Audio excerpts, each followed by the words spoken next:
Hello. I'm apparently live. This is Joe Firestone for Real Progressives. Please show me who's out there thus far. Let's see.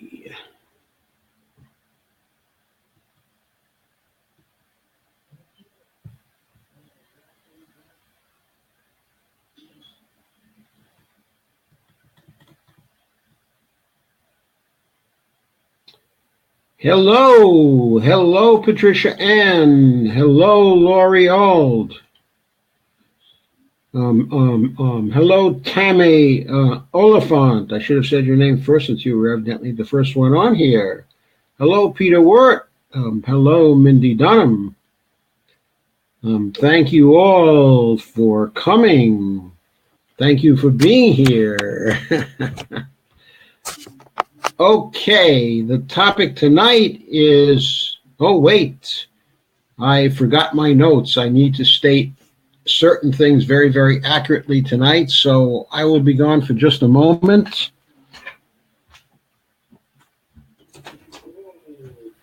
Thank you for being here. Okay, the topic tonight is voting.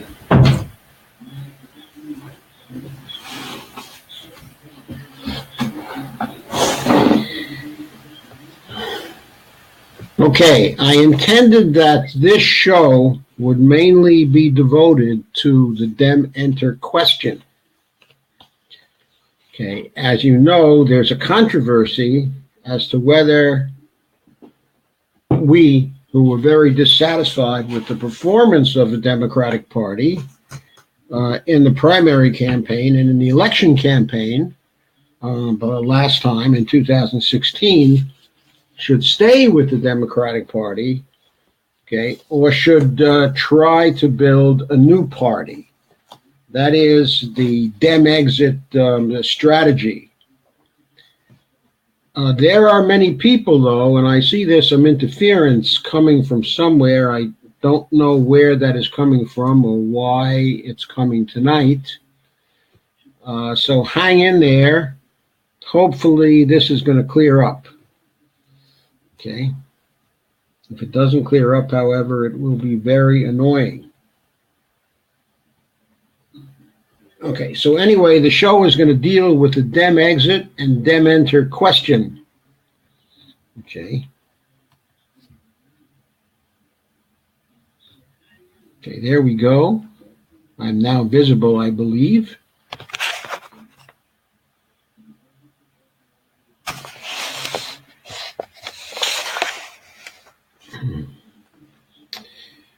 Oh. Okay, so I guess I'm breaking up. I have no idea why. No idea at all. So Gigi says, I can hear you perfectly, so the sound is good, so that part of it is good. Let's see if we can handle the rest of it. Hopefully we will be able to. Looks like something got quieter, but I appear to be frozen now on the screen. I have no, I see what happened. My camera became disconnected. So let's see if I can handle that particular problem right now.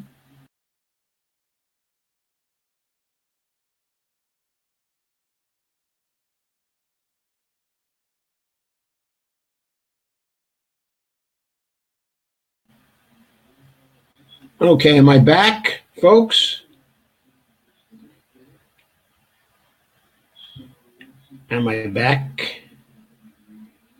I should be back now. Hopefully I am.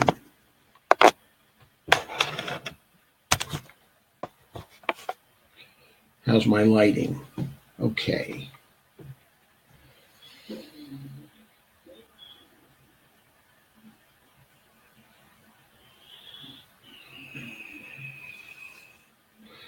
Okay, so anyway, I was going to discuss the Dem Enter, Dem Exit question. But we received some news this evening,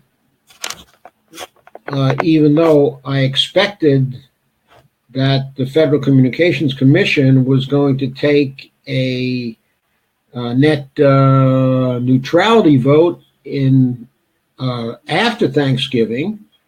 Okay, it appears they have moved it up to tomorrow. And so tomorrow is an emergency day.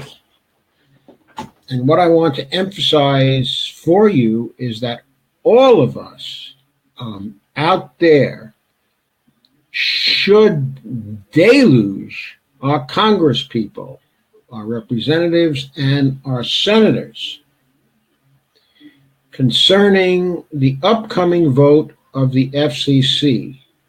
We need to convey it to them that if this FCC vote should go against the public and should go in favor of the rights of the corporations to slow down certain traffic and speed up certain other traffic as they will,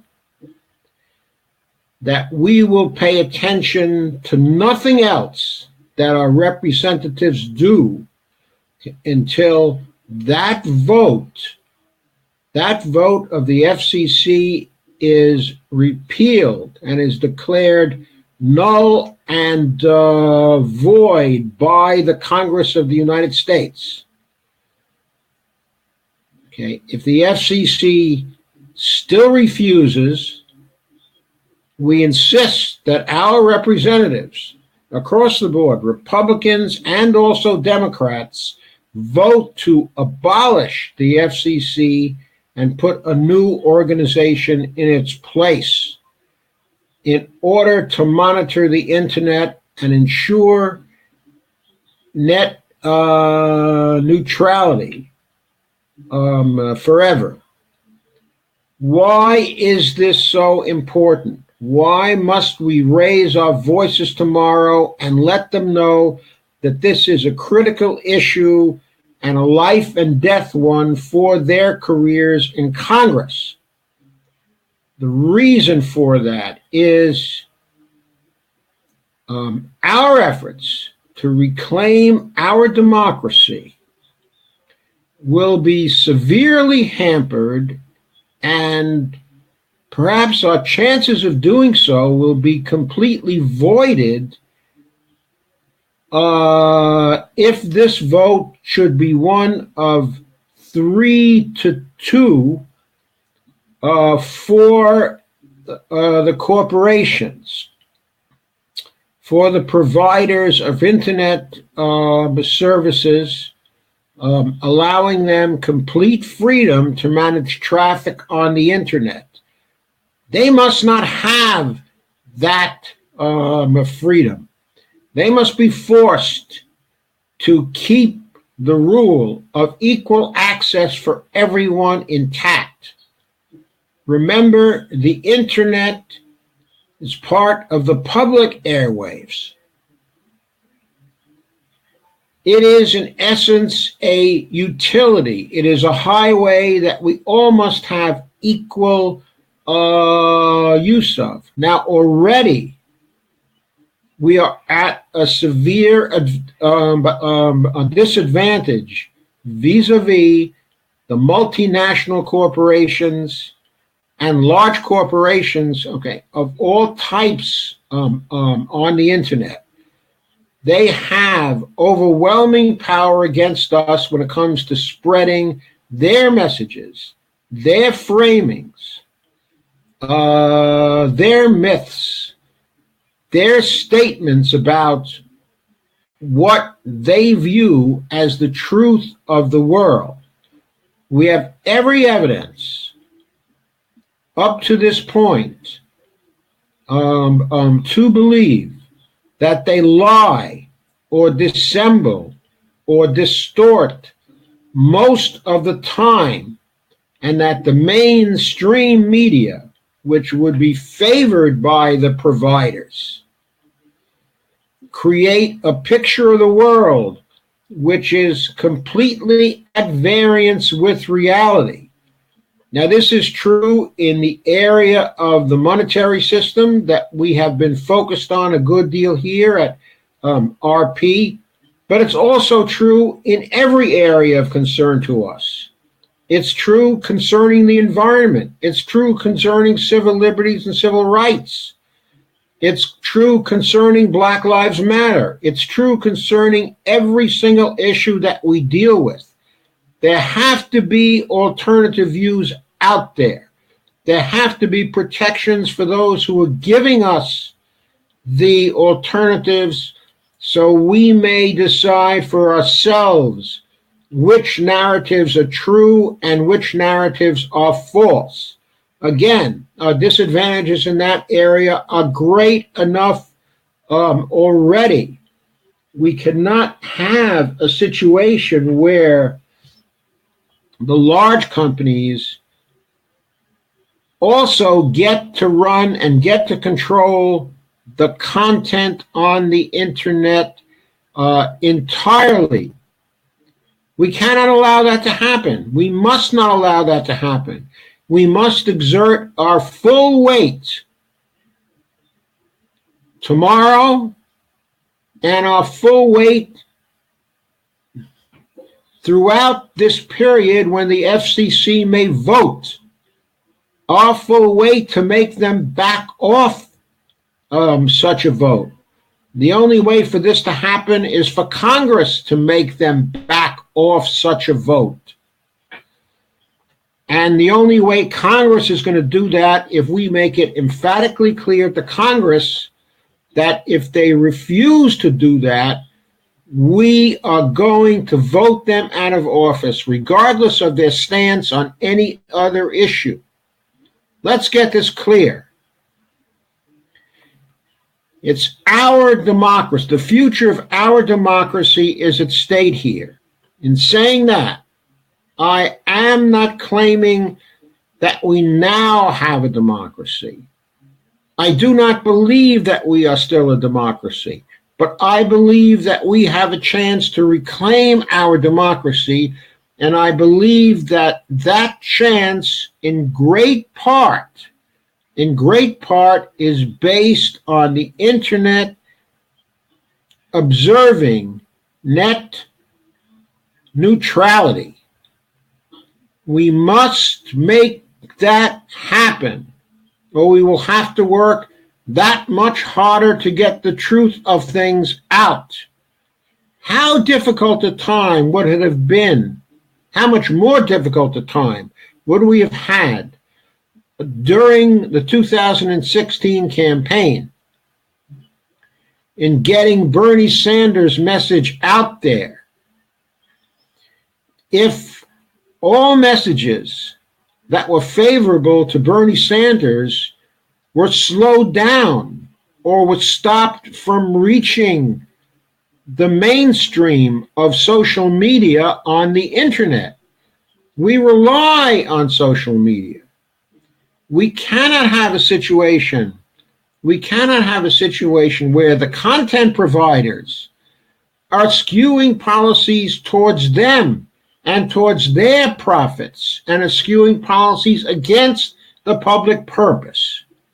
We see already what's going on now with the suppression of our views on places like Facebook and Twitter and other current social media platforms. We cannot have a situation now where this is made worse by the content providers placing their big feet on our necks. That is just unacceptable. Now is pretty much our last chance to stop it.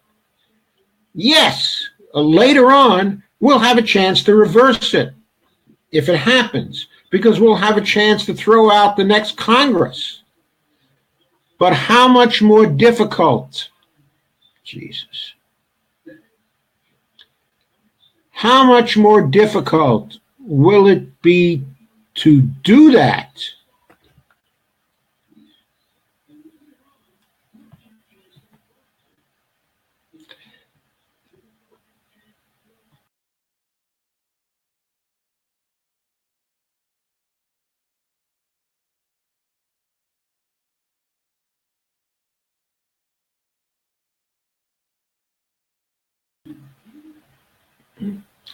How much more difficult will it be to do that if we have a situation where the providers are free to slow down our traffic or even to block our traffic if they so desire? That is something that's going to cost us all time and all money in order to counteract, because we will have to work that much harder to get our stories out there. So if you value your democracy, if you want it to come back, if you want people like Bernie Sanders to get a fair shot at election, if you want people like Tulsi Gabbard to get a fair shot at election, if you want people even better that we don't happen to know about right now to get a fair shot at election, you have to prevent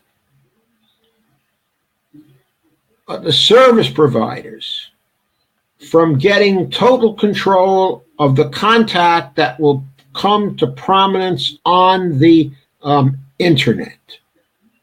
We have to stop it. We have to stop it now. Otherwise, we will need to work 10 times as hard to reverse this arrangement. So I wanted to impress that upon you. I wanted to say this is an emergency situation. Okay. I want you to go to a site such as popularresistance.org and to find out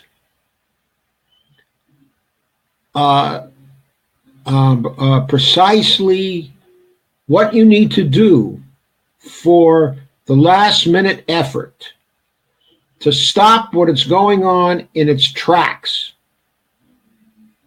to stop this axe which is coming down on our necks right now.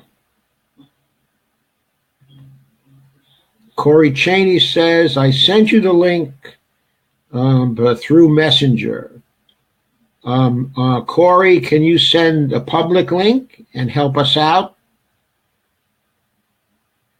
Okay, now I'm going to turn to my subject for tonight.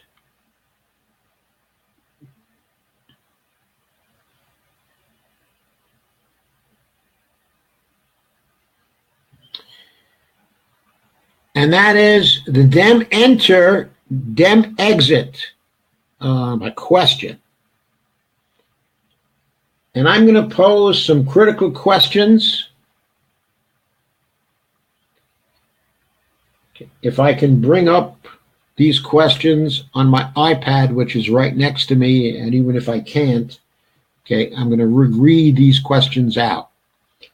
First of all, the context of the questions is Donna Brazil's public statements that, along with much other evidence, conclusively show that the Dem primaries for its nomination for the presidency of the United States in 2016 were rigged against Bernie Sanders and for Hillary Clinton. I'm going to take that as fact. If you doubt that it's fact, If I see a lot of that here, there can be another program on whether or not it's fact. I don't think there's much doubt about that anymore. And the second part of the context is the verdict handed down by the court in the Nico House lawsuit, finding that a corporation such as the Democratic Party cannot be held accountable for fraudulent representations made by its executive staff because, since it's a private corporation, it doesn't have to rely on the outcomes of the primaries in the first place in actually making its selection for the nomination. This, of course, raises the question of how we can stop the Democratic Party from rigging its primary elections in the future. And it raises the other question of how we can ensure that the primary victor within the Democratic Party will be the nomination of that party. We need to be able to trust that. Why do we need to be able to trust that? Because there are certain critical questions that bear upon the question of trust and that bear upon the effort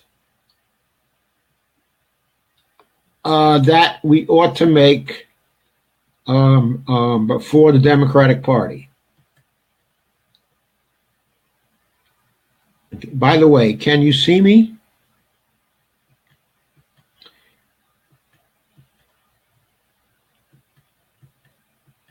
We have a lot of people here who are saying, the link, of course, is to popularresistance.org. And that site is run by Margaret Flowers and by Kevin Zeese.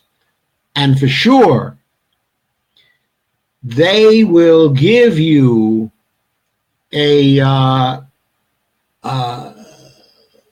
they will have something on what specifically to do to resist any vote that occurs tomorrow or any vote that occurs after Thanksgiving as well.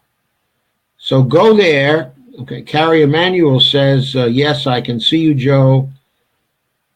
Okay, that's great. So here are the critical questions.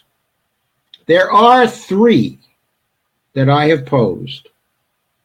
The first is, why should I Dem Enter when I know that the Democratic Party has no legal obligation to either count my primary vote or to honor my choice on an equal basis with the others, with the votes of others, after I have actually voted and participated in the primary?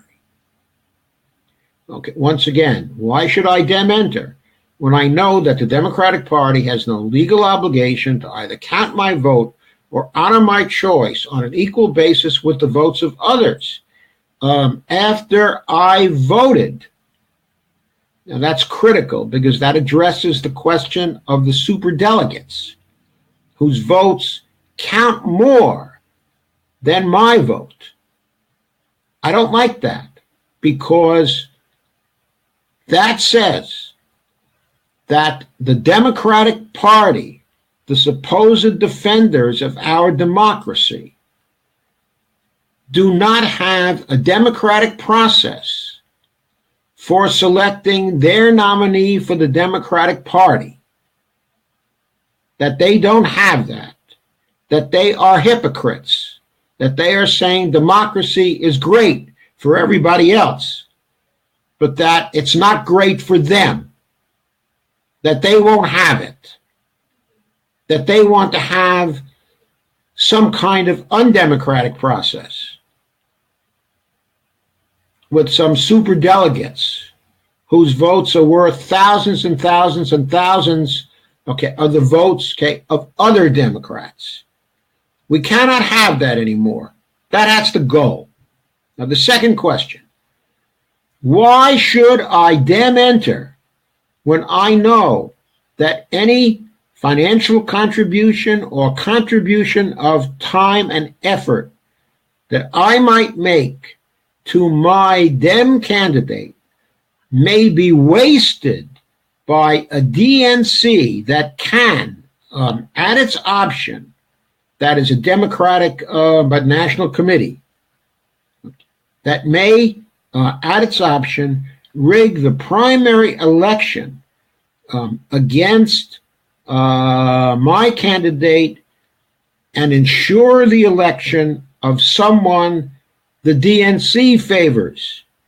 Again, why should I Dem Enter when I know that any contribution that I might make to my Dem candidate may be wasted by a DNC that may rig the primary election against my candidate? Why should I enter and vote in such a fake primary? Why should I enter and make any contribution to a candidate that I know is not the favored candidate of the DNC? I want to know that, because what that means is that any underdog candidate, any dark horse candidate, any candidate who is viewed by the DNC and viewed by the press as being an underdog will not win, because the DNC will rig the primary against my candidate. Now, I expect that in response to these first two questions, that someone favoring the Dem Enter strategy will insist that in spite of that someone like Bernie Sanders or some future candidate that a majority of the rank and file of the party loves, that such a candidate can still win in spite of the rigging of the primaries. That just the sheer weight of numbers will persuade those who have the power to select not to rig the primaries again. Not to rig the primaries again. Well, if you accept such a statement, if you accept these kinds of statements, these kinds of arguments, then, folks, I have a bridge to sell you, a very famous bridge that I don't own. And I'll sell it to you for the handsome price of $500,000. Cheap. Look, clearly there have to be guarantees other than the solemn statements of party officials who are not bound by their statements to act in an honest way, to act in a neutral way, to act without rigging their primary. Their word is no good. They showed that in the 2016 primary.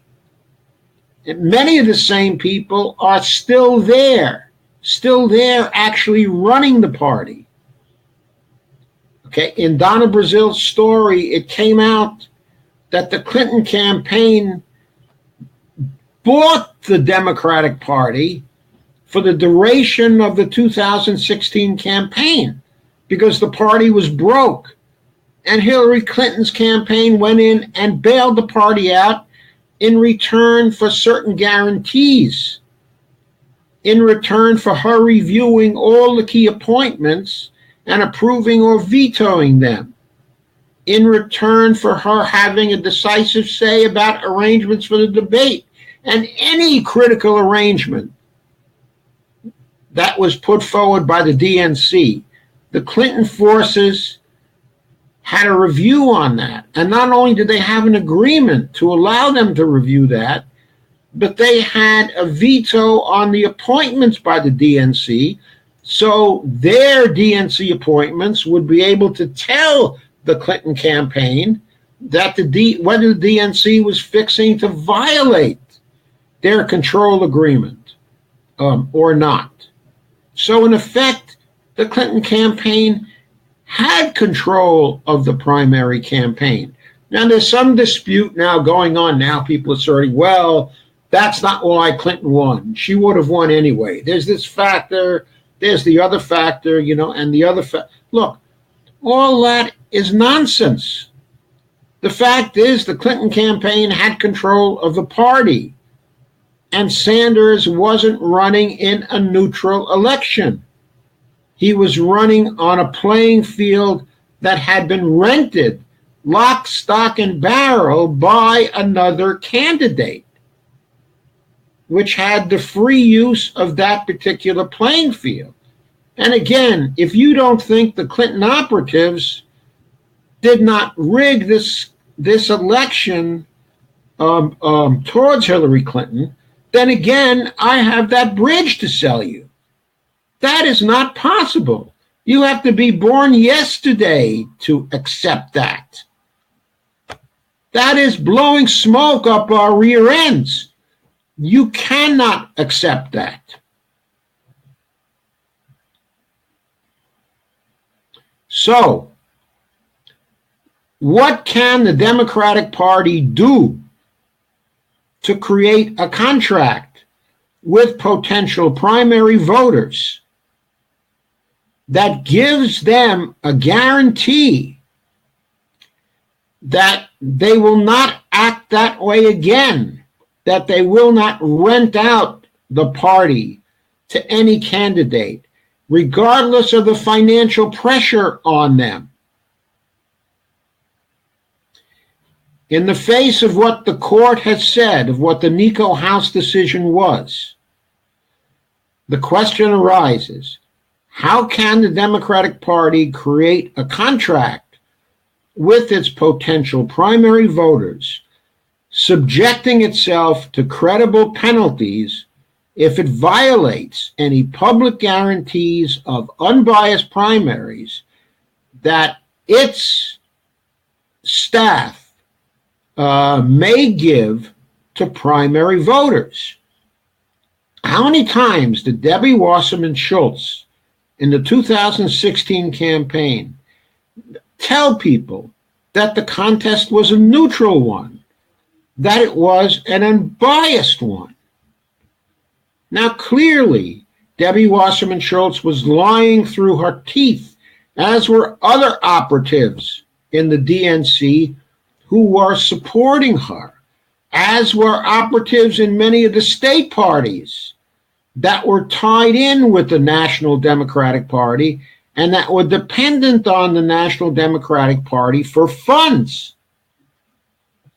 They were all tied together. Superdelegates were tied into it also. So, how can the party give guarantees that are credible?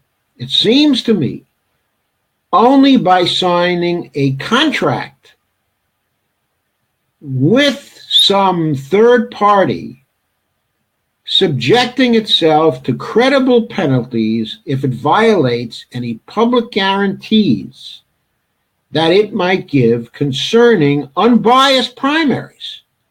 Now, what would be credible penalties? Well, it seems to me that those penalties need to be financial penalties, and they need to be penalties that are heavy enough that they guarantee that the party never does this again. Now, I suggest for such a contract, financial penalties that would be administered by a credible third party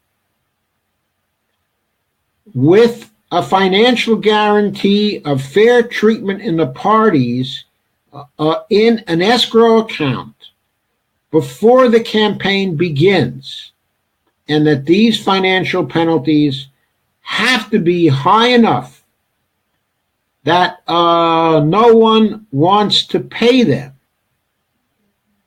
and that to avoid the operatives of the Democratic Party behaving in such a way as to make the party incur those penalties, that the Democratic Party be forced to create contracts with its staff members guaranteeing their honest behavior in unrigging any future primaries, with its staff being subject to signing contracts that are guaranteed on penalty of perjury. And I suggest that the contract for the Democratic Party that be concluded with a neutral third party with money in escrow ought to include a very substantial amount in escrow that no one would want to give away, and that penalty should be heavy enough that if it were incurred, it would mean the destruction of the Democratic Party. And I specifically suggest that the financial penalties involved be $500 million placed in escrow by donors to the DNC, so that the price of renting the party is so expensive that no one will incur it in the future. So the question again, how can the Dem Party create a contract with primary voters, subjecting itself to credible penalties if it violates any public guarantees of unbiased primaries that it might give in the future? So, those are my questions and proposals, very tentative ones, at first, that I am offering you for discussion.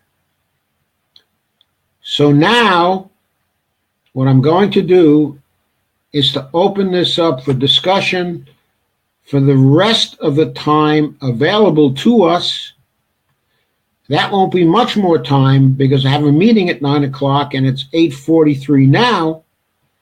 But let's go at least until 9 o'clock so that you have some time for Q&A and then for discussion after this live stream ends. So do I have questions? Do I have comments?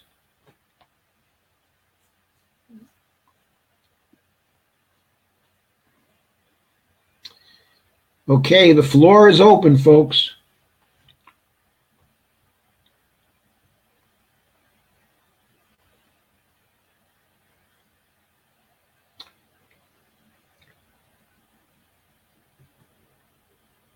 So Jesse Ilnicki says, brilliant.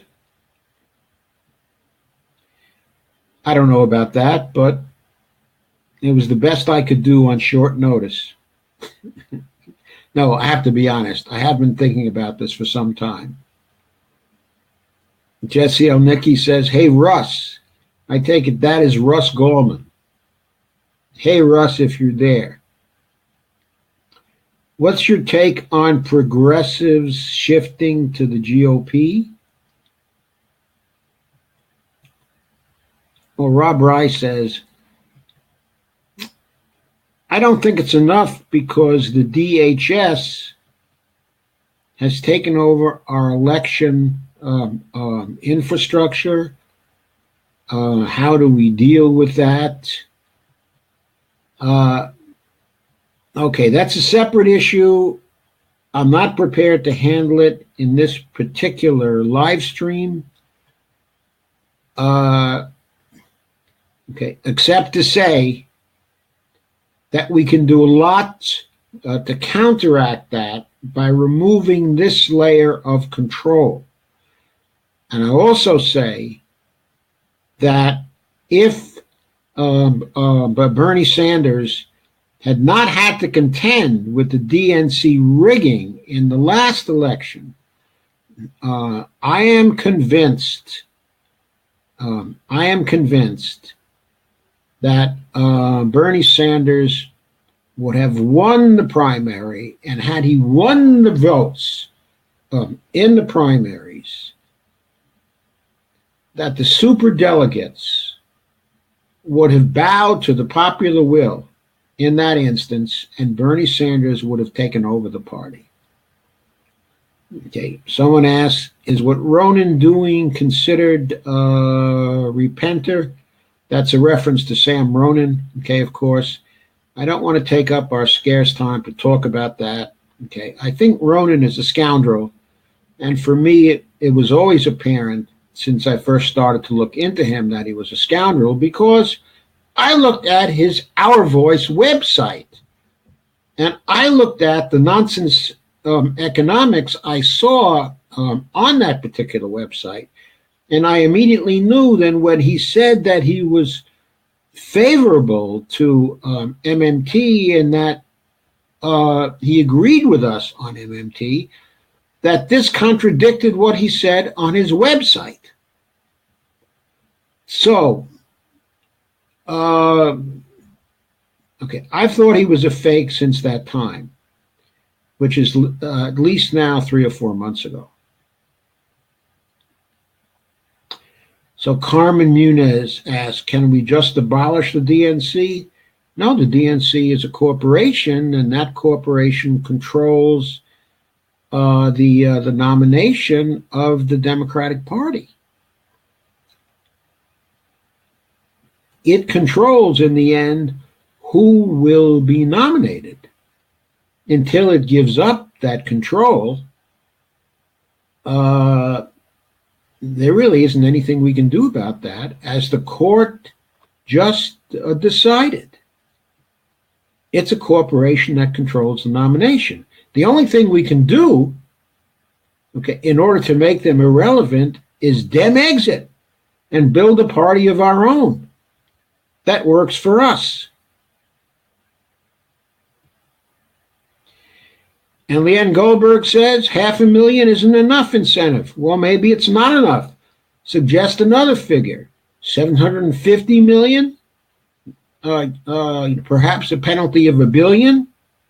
Perhaps a penalty so high that if the only way the Democratic Party can pay it, okay, is to go into bankruptcy and no longer be the Democratic Party. In other words, declare the dissolution of the Democratic Party. Sure. I mean, maybe that makes sense. I thought 500,000 was probably high enough to create that kind of situation, but, maybe not enough leverage. So Gigi Schaumburg asks a relevant question. Where's our leverage, Joe? I think our leverage is our own contract with America. Our contract with America should state, in other words, a contract signed by all the people who agree with us here, should say that we will not vote for any candidate nominated by the Democratic Party as a result of a rigged process. as a result of a process that is unfair, that we will go to a third-party candidate of some kind. I suggest that the contract specify that it be the Green Party. Let them be the beneficiaries of the failure of the Democratic Party to win an honest election. Let's not quibble about whether the Green Party completely deserves this or not. We have to look at this from a practical point of view. If we're going to conclude among ourselves such a social contract, that contract has to include a credible threat to the Democratic Party. The Green Party is the only leftish party right now that will be on the ballot in most of the 50 states of the Union. So it's the only other party you can vote for to create a credible threat. Now, if some party resulting from the People's Convergence movement comes to the fore very quickly, okay, and that party is available for 2018 and 2020, then at that time we can change the contract. Okay, we can modify it to include that party if it is more to our taste. But for now, the only credible threat is that we are promising to go to the Green Party if that happens, and if they waste our time and our effort and our money again, that we pledge to do that. Can we skip ahead and just dissolve the DNC now? No. We cannot do that because we don't have the power to do that. What we have the power to do, though, is Dem exit. We have the power to leave the Democratic Party now. We don't even have to formally leave it. We just have to act in a unified enough way that the polls reflect that we will not be voting for the Democrats, that the fundraising reflects that we will not be giving to the Democrats, that our actions reflect that we will be enforcing our pledge to each other if the Democratic Party does not comply. But before we can support them again, either in 2018 or 2020, they must comply. Now, that does not mean, I am not saying that we should not vote for primary candidates, such as, for example, a Tim Canova, that we should not support candidates who are progressive and who have an agenda that conforms to our own agenda. Okay, of course we should. What I'm saying is that we should not support the DNC, the Central Party itself, and we should not support any candidates of theirs who do not conform to our agenda. And that means, among other things, that we must have as a litmus test for any Democratic candidate that they be totally committed to a Medicare for All bill. And I suggest that that bill not be Bernie Sanders' bill, that it be John Conyers' bill. Because Bernie Sanders has a bill that allows the mainstream too long a time of transition from the current system to a Medicare for All system. That is not acceptable because many thousands of people will die during the transition period. We cannot allow that. The maximum transmission we can allow is a year. By the end of a year's time, and that is ample time, everybody who wants the Medicare for All coverage specified in John Conyers' bill must be free to have it and must be enrolled in the program. That's the only bill that's really acceptable. Bernie's bill is not acceptable in my view. And D. Hagelas says, back to net neutrality. What would it take for the internet to be treated as a utility? Well, the FCC has to make a ruling.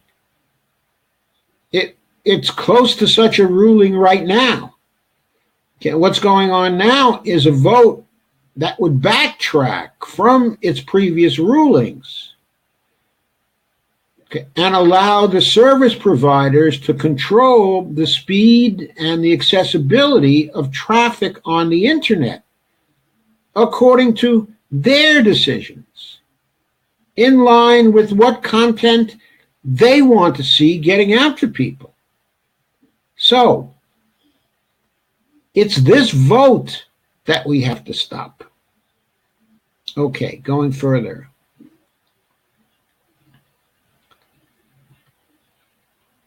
$500 million, I said. Yes, I believe that $500 million would be a sufficient penalty. But I have no disagreement in principle with the idea that it should be $750 million, okay, or that it should be $1 billion.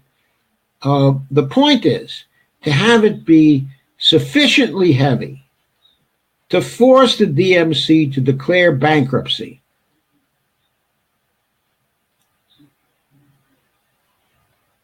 Ha ha! Joe, Sam Ronan just announced he is now running on the GOP ticket. Fine. Sam Ronan talks like a Republican in much of his platform. He belongs with the Republicans. And he's not the only one. Nancy Pelosi belongs with the Republicans. Steny Hoyer belongs with the Republicans. 3/4 of the Democrats belong with the Republicans. They need to get there. Who will run in 2020? Any new blood?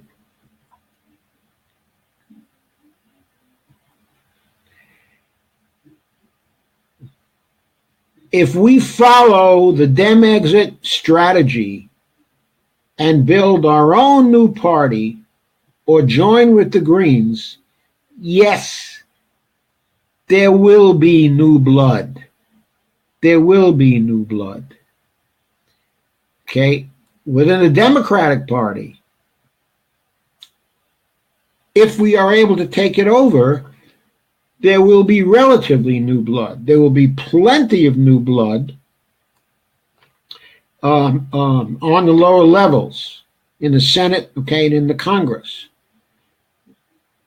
There will be plenty of new blood at state and local levels also, if people like us should be successful in taking over the Democratic Party. But we can't be successful with the Dem exit strategy without the kind of guarantee I spoke of, which gives us good reason to believe that the primaries will not be rigged.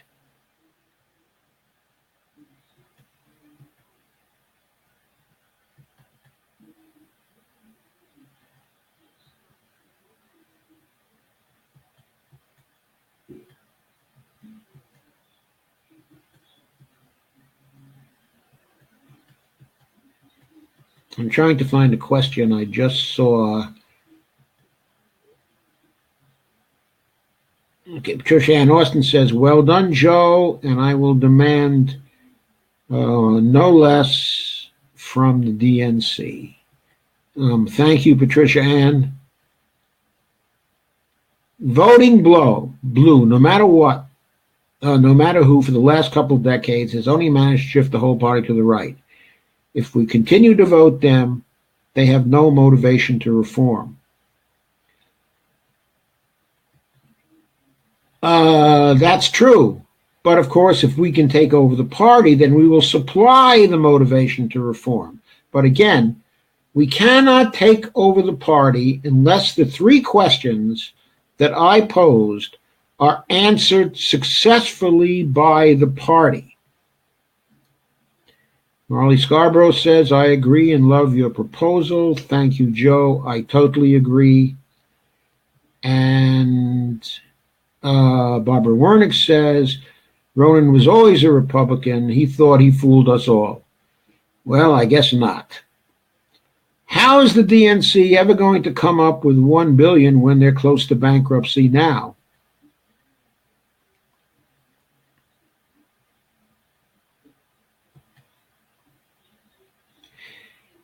Well, that's their problem. They're going to have to make the guarantees and be prepared for bankruptcy if they fail to raise the money from us. And the only way they're going to raise the money from us if they're able to persuade us that they're running an honest primary. There are ways in which they can start. They can schedule many debates. They can make sure they're not in conflict with any football games. They can make sure the times and places of their choosing do not favor any particular candidate. They can make sure the submission of questions for the debate is an open process and is not a process which is monopolized by their own internal operatives. There are many ways to show that they're running an open primary. If they, in fact, were to avail themselves of those ways, then I think the Dem Enters would respond. But what I have to say to the Dem Enters is, if you want to Dem Enter and you want to bring a lot of the rest of us who are skeptical along with you, then you have to get the Democratic Party to answer the questions and to give the guarantees that I proposed. Because that is the only way that working for the Democratic Party is not insanity. It's the only way it's not doing the same thing over and over and over again, which is the definition of insanity. Okay.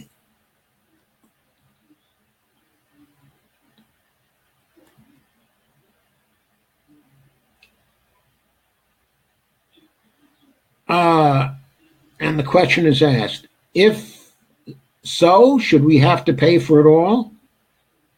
And my answer is no. We should not have to pay for it all. So the Democratic Party can once again go to its favorite donors, but they'll have to go to them in a different way this time. They'll have to go to them by saying, we want you to do most of the fundraising and most of the funding of the $500 million or the $750 million. If you don't do that, you won't even have a seat at our table. If you don't do that, then we're done as a party. So you make the choice. Do you want us to be done as a party? Well, yes, I understand that what I propose is putting the Democratic Party in an impossible position. But after all, when all is said and done, they have put us in an impossible position. If they want to continue to exist, they do have donors who are wealthy enough to make that happen. they can go to their wealthy donors who in the past have insisted on supporting them and not on growing third parties for those guarantees. They have donors who are worth many billions of dollars and who can guarantee the future existence of the Democratic Party if they have faith that the Democratic Party can win elections if it runs primaries that are honest, and if it gets candidates who can win elections and who will legislate for the people and not for the special interests. We all know who those donors are. It's time for them to step up, because why should we pay for those guarantees and then have some Democratic Party operative waste our money? We can't have that happen. Jesse Olnicki asks,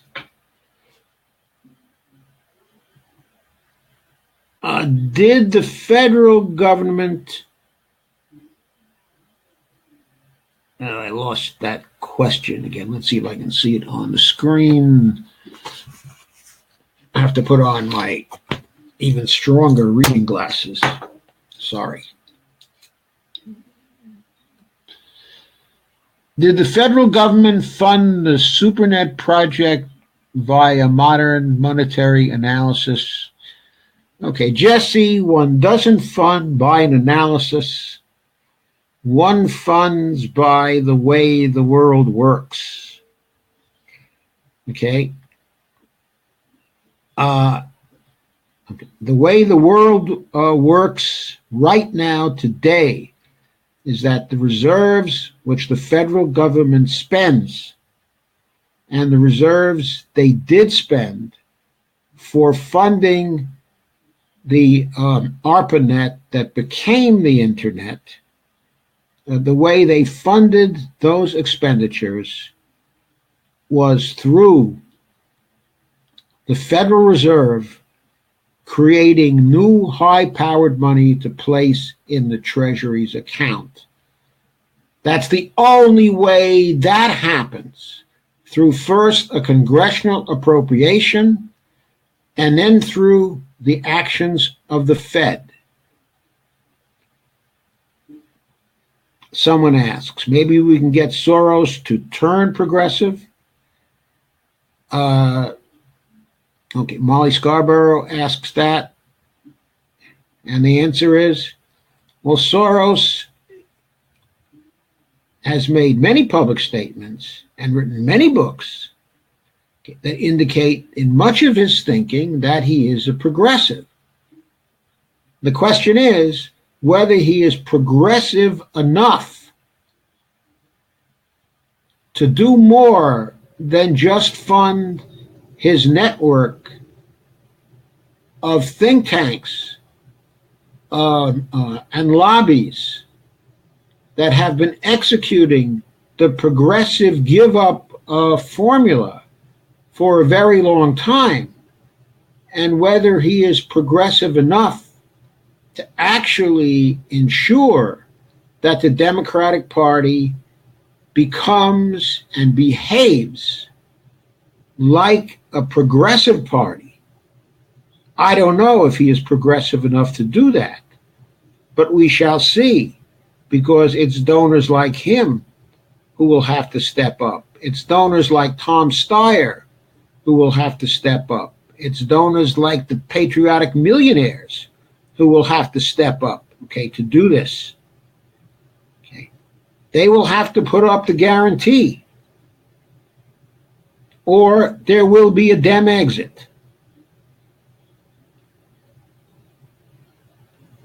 Okay, folks, I have come to the last, of my time.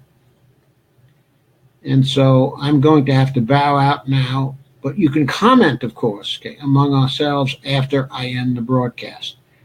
I will tune in later and see what's going on. So thank you for attending. I think the attendance has been very good. This has been a relatively short stream and also Q&A. Okay, I hope you liked it and that we can have some future broadcasts by myself, okay, or by other live streamers, okay, on our side, who talk about these questions and the possible ways the Democratic Party can answer them successfully. Okay. So now I'm going to end my broadcast and I'm going to go to my meeting. And thank you very much for attending.